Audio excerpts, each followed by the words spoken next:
వి gold trusted gold buyers. మీరు తాకట్టు పెట్టిన బంగారాన్ని విడిపించి ఈ రోజు ఉన్న మార్కెట్ ధరకు కొనబడును. సార్ మీ బిజినెస్ అన్ని వదిలేసారా? వదిలేదు, అన్ని లాగేసుకున్నారు. మేమేం బిజినెస్ వదిలేదు.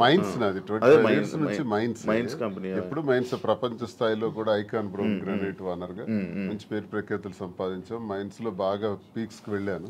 ఈ గవర్నమెంట్స్ లో గవర్నమెంట్ ఉంటే ఒకలాగా, లేకపోతే రిజల్ట్ రోజు ఈవినింగ్ లాగేసుకున్నాం. 4వ తారీఖు ఎన్నికల ఫలితాలు వచ్చాయంటే ఆ సాయంత్రం కల్లా నా మైన్ ఒక్కసారి కొట్టి పంపించేశారు. ఈ రోజు వరకు పెర్మిట్స్ ఇవ్వట్లా. 61 కోట్లు లాస్ సడన్ గా గవర్నమెంట్ రావటం వల్ల, కూటమి ప్రభుత్వంలో అచ్చెన్నాయుడు వీళ్ళు టార్గెట్ పెట్టారు. సరే ఇవన్నీ చేస్తుంటారు వాళ్ళు, భరిస్తుంది. శ్రీను గారు అంత మైనింగ్ కంపెనీలు అలాంటి పెద్ద పెద్ద బిజినెస్లు చేసిన మీరు రీసెంట్గా చీరలు బిజినెస్లోకి తీసుకొచ్చేసారని చెప్పి కామెంట్స్ తీసుకొచ్చి కామెంట్స్. దానికి బిజినెస్ సారీస్ బిజినెస్ కాదా? ఏదైనా బిజినెస్ ఏనండి. దానిలో కామెంట్ చేయడానికి ఏముంది? ఇప్పుడు శ్రీనివాస్ గారు ఎప్పుడు మైన్స్ బిజినెస్, తను ఫస్ట్ నుంచి కూడా పర్లాకిముడిలో వరల్డ్ ఫేమస్ మెటీరియల్ తను అక్కడ ఉంది. పర్లాకిముడిలో తను క్వారీ చేశారు. ఆ క్వారీని కూడా ఇలా లిటిగేషన్స్ పెట్టి కేసులు పెట్టేసి ఇతను ఓడిపోగానే వాళ్ళ పార్టీ రాగానే టీడీపీ హయాంలో క్లోజ్ చేసేసారు. దాన్ని నిలదక్కుని పాపం మళ్ళీ కొత్తగా టెక్కల్లో స్టార్ట్ చేశారు. దాన్ని కూడా మొన్న రిజల్ట్ రోజు ఈవినింగే మొత్తం కూల్ చేశారు. కోర్టులో కాంట్రాక్ట్స్ వర్క్స్ చేశాం మేమిద్దరం. దాన్ని ఆపేశారు. సో ఇంకేం చేయాలి? నాకు ముందు నుంచి కూడా ఈ శారీస్ విషయంలో నాకు ఒక ప్యాషన్ ఉంది. నాకు ఒక ఫ్యాషన్ మీద ఒక ప్యాషన్తో ఇంట్రెస్ట్తో నాకు ఈ శారీస్ స్టోర్ పెట్టాలని ఎప్పటి నుంచో ఆలోచన ఉంది. దట్టు ఈ శారీస్ బిజినెస్ ఏంటి, పాలిటిక్స్కి సంబంధం లేకుండా ఉండే బిజినెస్, పీపుల్కి మాకు పబ్లిక్కి మాకు రిలేటెడ్గా ఉండే బిజినెస్ అనేది ఈ శారీస్ బిజినెస్. ఎందుకంటే మేము పబ్లిక్ ఎంత ఫెయిర్గా ఉంటే వాళ్ళు నచ్చితే మా దగ్గరికి వస్తారు, కొనుక్కుంటారు, వెళ్తారు. సో దీనిలో పొలిటికల్ ఇంటర్ఫీరెన్స్ అంటూ ఏమీ ఉండదు. సో అందుకని నేను శ్రీనివాస్ గారికి ఇంతవరకు మనం మైండ్స్ ఇవన్నీ చేసాం, చేసి ఎప్పుడు కోల్పోతున్నా ఉన్నాం, ఎప్పుడు కూడా నిలదొక్కుకోలేదు. ఈ 4 yearsలో కూడా 30-40 crores వరకు పెట్టాం, లాస్ అయిపోయాం. మళ్ళీ ఇదే స్టార్ట్ చేసాం. మళ్ళీ నెక్స్ట్ టైం పార్టీ వస్తుందో రాదో, మళ్ళీ ఏమవుతుంది, పొలిటికల్గా ఇబ్బంది పడుతున్నాం. కాబట్టి ఇదన్నిటికీ డిఫరెంట్గా మనం తెలంగాణ అంటే ముందు నుంచి శ్రీనివాస్ గారికి నాకు హైదరాబాద్ మా ఫేవరెట్ ప్లేస్, మా ఇద్దరికి కూడా. హైదరాబాద్ ప్రజలు కూడా చాలా మంచి మనసున్న మనుషులు, ఎవరు వచ్చినా ఆదరిస్తారు. బ్రతకడానికి బ్రతుకు తెరునిస్తుంది హైదరాబాద్. అదొక చాలా పెద్ద ప్రపంచం హైదరాబాద్ అనేది, చాలా మందికి లైఫ్ని ఇస్తుంది. సో ఈ ప్లేస్ని మనం చూస్ చేసుకుందాం. వెన్ కంపేర్ టు నాకున్న ఫ్యాన్ ఫాలోయింగ్లో ఒక 10% ఆంధ్రాలో ఉంటే 90% నాకు హైదరాబాద్లోనే ఉన్నారు. అంత మంచిగా నన్ను ఆదరిస్తున్నారు. సో మనం ఫస్ట్ బిజినెస్ హైదరాబాద్లో స్టార్ట్ చేద్దాం. నాకు ఇంట్రెస్ట్ ఉంది, మీరు కొంచెం సపోర్ట్ చేయండి.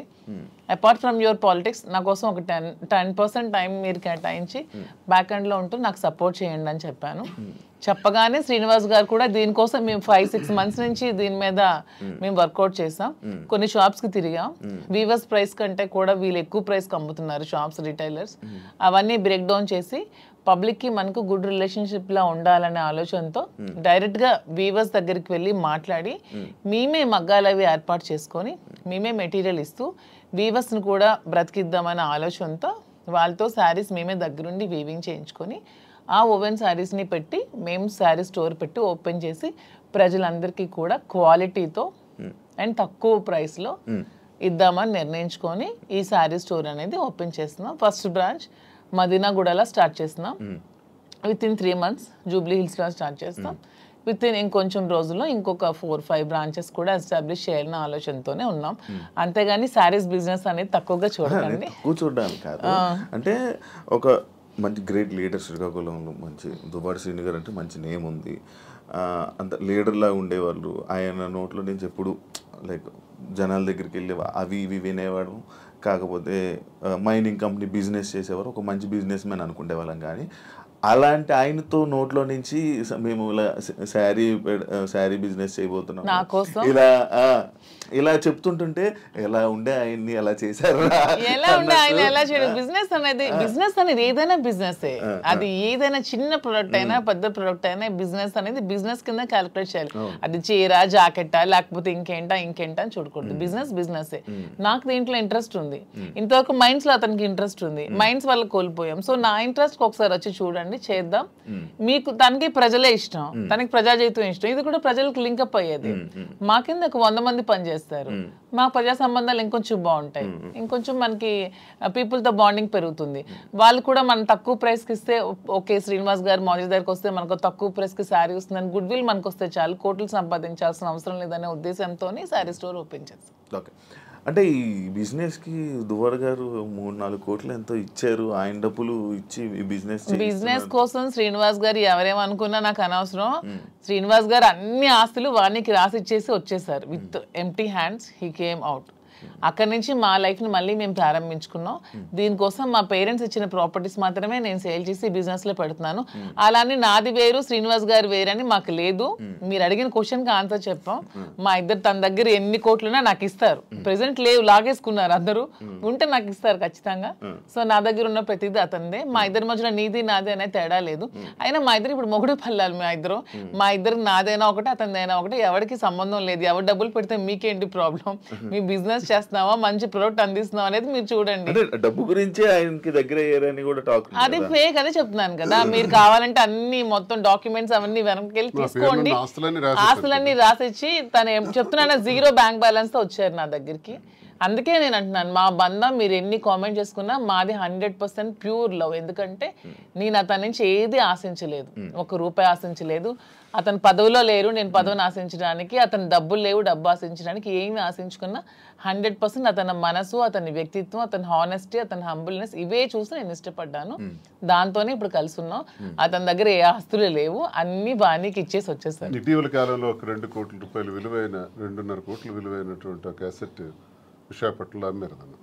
అలాగే శ్రీకాకుళంలో కూడా కొన్ని ల్యాండ్స్ అమ్మారు. అమ్మి ఈ డబ్బులన్నీ కూడా అక్యుములేట్ చేసి ఈ బిజినెస్. మా ఫాదర్ నాకు ఇచ్చిన ప్రాపర్టీస్ అన్ని నేను ఇప్పుడు అమ్మేశాను. ఎప్పటి నుంచో మా ఫాదర్ నాకు ఇచ్చే 2009 నుంచి అవి నా పేరు మీద ఉన్నవి. ఇప్పుడు బిజినెస్ కోసం నేను అమ్మేసి మరి బిజినెస్ స్టార్ట్ చేశాను. అంటే మీరు స్టార్టింగ్ అంటే ఆయనకి పరిచయం అవ్వకముందు నుంచి, రాజకీయంలోకి రాకముందు నుంచి మీరు మేము ఫైనాన్షియల్ గా వెల్ సెటిల్డ్. మా ఫాదర్ వాళ్ళు వెల్ సెటిల్డ్, మా హస్బెండ్ వాళ్ళు కూడా వెల్ సెటిల్డ్. అన్ని వెల్ సెటిల్డ్ ఫ్యామిలీ ఫైనాన్షియల్ గా. మాకు ఫైనాన్షియల్ గా ప్రాబ్లమ్స్ కానీ ఏమి కూడా లేవు, ఎప్పుడు కూడా లేవు. వెల్ సెటిల్డ్ ఫ్యామిలీనే. ఇప్పుడు వీటి కోసం మేము ఆస్తులు అమ్మాల్సి వచ్చింది, లేకపోతే ఆస్తులు అమ్మాల్సిన అవసరం కూడా లేదు. ఎందుకంటే ఎలక్షన్ లో ఉన్న డబ్బులు కొంచెం ఉంటే అవి కూడా కోల్పోయాను.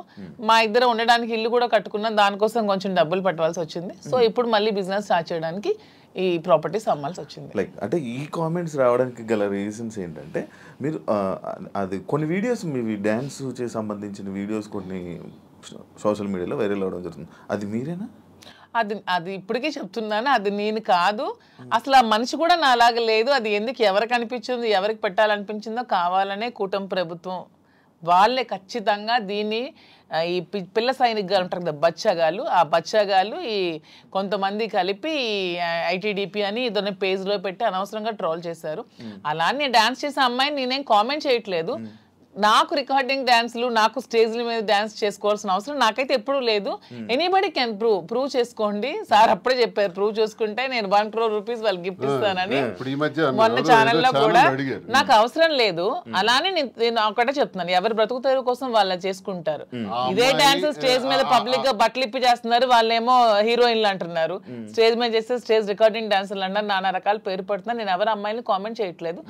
నాకైతే మీరు వెళ్ళి మా ప్లేస్ లో ఎంక్వైరీ చేసుకోండి, నేను పుట్టిన ప్లేస్ లో, మా అత్తగారి ప్లేస్ లో. ఈ విమర్శలు చేసేవాళ్ళు ఎవరైనా ఆ అమ్మాయి మాధురి అని ప్రూవ్ చేస్తే 1 crore ఇస్తాం. ఒకవేళ వాళ్ళు ప్రూవ్ చేయలేకపోతే వాళ్ళు సరెండర్ అవుతామంటే అమ్మాయి ఎవరో కూడా మేమే తెచ్చి పెడతాం. ఎందుకు అమ్మాయిని బయటకు లాగాలి, పెళ్లి చేసుకుని హ్యాపీగా ఉంది కాబట్టి. మాకు అమ్మాయి తెలుసు, అది ఏ రికార్డింగ్ డాన్స్ ట్రూప్ కూడా తెలుసు. కానీ అలాగ అమ్మాయిని మాధురి అని చూపించిన వాళ్ళకి నేను అంటున్నది 1 crore మీకు బహుమానం కింద ఇస్తాను, దయచేసి అది ప్రూవ్ చేయండి అంటున్నాను. అంటే చీప్ ట్రిక్స్ ప్లే చేయడం, ట్రోల్ చేసి ఎందుకు అలా ట్రోల్ చేయాల్సిన అవసరం ఏముందో నాకు అర్థం కాదు. అలా చేస్తే ఏమొస్తుంది? అంటే ఇప్పుడు మాధురికి నాకు మేము ఒక మనసుతో ఉన్నాం కదా, మరి అలా చేస్తే ఏమొస్తుంది మీకు? ఎవడా చేసేవాడు? రికార్డింగ్ డాన్స్ చేసే అమ్మాయిని పెళ్లి చేసుకుని, రికార్డింగ్ డాన్స్ అమ్మాయిని దువ్వాడ్సిని పెళ్లి చేసుకుని నీకేంటి నొప్పి? పెట్టినోడికి ఏంటి నొప్పి? అలాగైతే మీరు డాన్స్ చేసి మీరే ఒప్పుకున్నట్టు. నేను కాదు కదా, నేను ఒప్పుకోవడానికి అమ్మాయి నేను కాదు. నేనైతే నిజంగా నేను ఒప్పుకుంటాను. I'm very bold and straight forward. నేను ఒప్పుకుంటాను. If it is me I will agree. నేనే అదా, నేను డాన్స్ చేసిన వీడియోస్ చాలా ఉన్నాయి, నేను పెట్టుకుంటున్నాను కదా. నేను చేసి నేనే పెట్టుకుంటాను. నేను అది కానప్పుడు నేను ఎలా ఒప్పుకుంటాను? అలానే అదే అంటున్నాను, ఒకవేళ డాన్స్ చేసిన అమ్మాయినే దువ్వాసం చేసుకుంటే మీకేంటి పెయిన్? అమ్మాయి మాత్రం అమ్మాయి కాదా, ఆడపిల్ల కాదా? ఎందుకు అంత ట్రాల్ చేయాల్సిన అవసరం ఏముంది, అంత నెగిటివిటీ స్ప్రెడ్ చేయాల్సిన అవసరం ఏముందని అడుగుతున్నాను నేను. ఒకవేళ ఆ అమ్మాయే మాధురి అని ప్రూవ్ చేయాలనుకుంటే 1 crore బహుమతి ఇస్తాం, తీసుకురండి అంటున్నాం. ఎవరైతే వచ్చారో వాళ్ళకి. అంటే ఇప్పుడంటే ఏ జనరేషన్ వచ్చేసింది, ఫేస్లు మార్పిడి ఇది ఇది. ఆ వీడియో చూస్తే అప్పుడెప్పుడు 2003 వయసు ఎంత తెలుసు? ఏమండి నాకు ఇప్పుడు 34 years అండి. 2000 అన్న ఏజ్ ఎంత ఉంటది? ఓకే, ఆ వీడియో ఎప్పుడుదే ఉంటుంది? చాలా ఓల్డ్. నేను 2000 అన్న ఏజ్ ఎంత ఉంటుంది చెప్పండి? 2005 లో నేను 10th. నాకు ఎంత ఏజ్ ఉంటుంది? నాకు 2010-11 అప్పుడు నేను ఎంత పిల్లని ఉంటాను? ఆ అమ్మాయి అంత డాన్స్ నాకు నేను ఎలా చేయగలను? కొంచెం నా పోనీ అట్లీస్ట్ నా చిన్నప్పుడు ఫోటోలు ఏవో చూపిస్తే మీకు తెలుస్తుంది. ఎప్పుడో మాదిరేం చూపిస్తున్నారు కదా. అట్లీస్ట్ 2005 లో నేను 10th. పోనీ అప్పుడు నాతో చదువుకున్న వాళ్ళకి తెలుస్తుంది కదా. ఏదో మీలాంటి వాళ్ళు నమ్మాలి, ఎవరు తెలియని వాళ్ళు. తెలిసిన వాళ్ళకి ఏంటో తెలుసు చెప్తున్నా. అంటే మీరు చూస్తే ఎలా అనిపిస్తుంది? అలాగే నాకెక్కడ అనిపించట్లేదు, మా వాళ్ళకి ఎవరికి అనిపించట్లేదు. మీకు ఎలా అనిపిస్తుందేమో మరి, మాకైతే తెలియదు. మా అందరికీ తెలుసు, ఎవరు మా జిల్లా అందరికీ తెలుసు అది నేను కాదని. ఇంక మిగతా వాళ్ళు నమ్మితే నమ్మొచ్చేమో కానీ ప్రతి ఒక్కరికి తెలుసు. ఇంక నమ్మినా నమ్మకపోయినా పర్వాలేదు, నేను అనుకున్నా కూడా ఐ డోంట్ కేర్ అంటున్నాను. పోనీ అమ్మాయి కూడా డాన్స్ బాగా చేస్తుంది అనుకుంటే అనుకోండి, దానిలో ఐ డోంట్ కేర్.